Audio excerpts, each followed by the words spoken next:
Welcome back to Great Day at 9A. We're going to get you a quick check of your top stories in just a minute. But first, let's get you updated on today's early warning weather alert. You can see the rain is moving out of the state. Thank goodness. We had a copious amount of rain early this morning, which was good for the drought. There was a little lightning, a little thunder, and that is a possibility again this afternoon, as we are expecting some more storms to roll in. Anytime between 2 and 7, you'll notice the icons there, 3 o'clock, 7 o'clock, those thunderstorm icons are with us. Temperatures today should top out close to 80 degrees. And the 3-day forecast, warm and humid, isolated severe storm chance this afternoon. Tomorrow, wow, mostly sunny with decreasing humidity. Did you hear that, Renee? Decreasing humidity. Look at my hair right I now. see your hair. Your Abundant hair looks sunshine nice. for Thursday and a taste of autumn as the temperatures drop into the low 70s. Overnight lows going into the upper 40s. So that is something to just rejoice about. Is it going to be a nice beach weekend? That's what I'm concerned about. Well, you know, the temperature's going to be in the mid 70s, so it all depends on how you like the beach, but nonetheless. Sunny, though? Sunny. Okay, it's going to be sunny. I'll take Take that. it, take it, take it. All right, thanks, Scott. You're welcome. All right, let's move to our top stories today. Radio host and conspiracy theorist Alex Jones will be in court here in Connecticut today as a jury starts the process to decide how much he'll have to pay some of the families of victims of the Sandy Hook shooting. Bristol police are looking for the people responsible for leading police on a chase where they were firing guns out of their cars overnight. Investigators say 2 cars were chasing each other through Bristol as people inside both of those vehicles shot at each other. No one was hurt. I know, it is a wild story. Thankfully, though, no one was hurt, and police say they did find one of the vehicles involved, still searching for that other vehicle. Happening today, state officials are striking back against a lawsuit filed last week calling Connecticut's gun laws into question. A gun rights group is challenging the state's ban on high-capacity magazines and assault-style weapons on behalf of a New Milford woman. State leaders will be talking about this lawsuit at 2:30 this afternoon. All right, we're taking a look at what's on the market right now. And our expert realtor, Alexa Caballo-Hughes, is here with the top 3 questions about what she knows and what you know about what's going on right now. Hi. Hi, how are you guys? A lot to of see people you. wondering where the wardrobe is from, so let's get that out of the way. We were just talking about this We because it's our did. favorite store. Express. Yeah. Express. Yeah. You look amazing. Thank you so much. So good. So what's going on? What's going on with mortgage rates, first of all? Yeah. From clothing to what's in Let's the closet. get right into it. Yeah. So these are the top questions people are asking me when it comes to the housing market, like what's happening with the mortgage rates, right?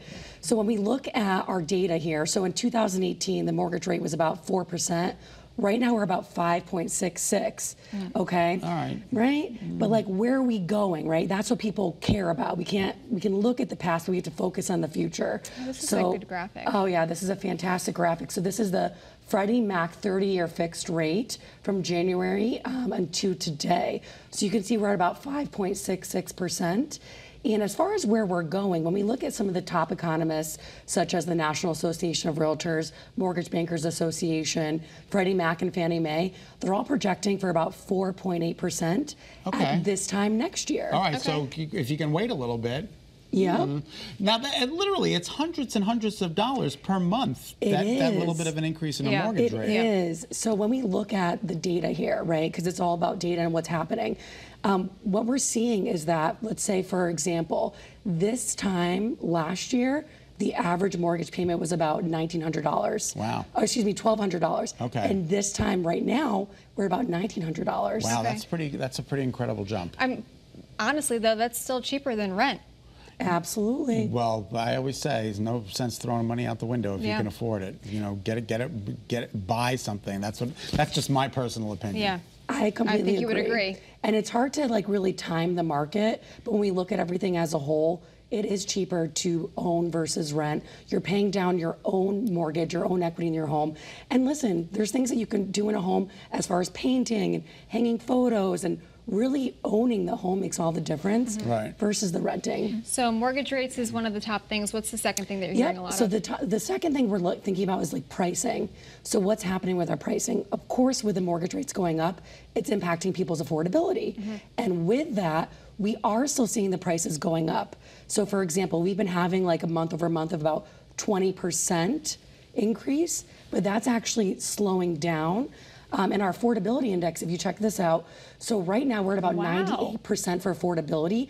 The higher the affordability, the better. So in 2012, when the market crashed, the affordability was closer to like 197.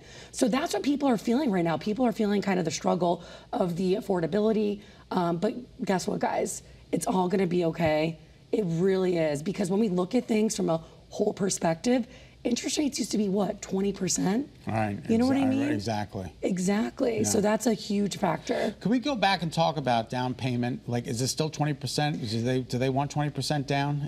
There's so many options out there. People can purchase anywhere from 0 down to 20% down. Okay. Wow. There's a lot of great programs. Yep. And you can help people take advantage of that. Decide what's best for them in their situation financially. Yep. So what I can do is get them connected with a mortgage officer that can look at all the details, the specific to their situation. It's a confidential conversation, and they can really look at the whole scenario and say, based on what's happening with you, your unique situation, with my guidance as well, do you have a home do you have to sell? Are you looking to sell and purchase? We'll look at the whole perspective and make sure they get into the best option for them to finance. So we might not have 40 people clamoring on for a house, but we still have 2 to 3 people, you know. Absolutely. And you talked about that last week, too. Yes. Yeah. And actually, I mean, goodness gracious, we used to have probably like 20 offers per listing. That's coming down to about 3 to 4-ish if you're priced strategically. Listen, right. That's why it's so important to have a realtor that's going to be able to look at the data, but also look at the market trends. We're out there every single day feeling it. We're out there doing it. So we know what's happening, and we can guide our sellers so they can strategically list. Multiple offers are still possible. Okay. Well, thank you so much. And people can give you a call. Yes, absolutely. Fantastic. Okay. We'll see you again next week. Next Tuesday. See you next Tuesday. All right. Thanks, Alexa. Appreciate it.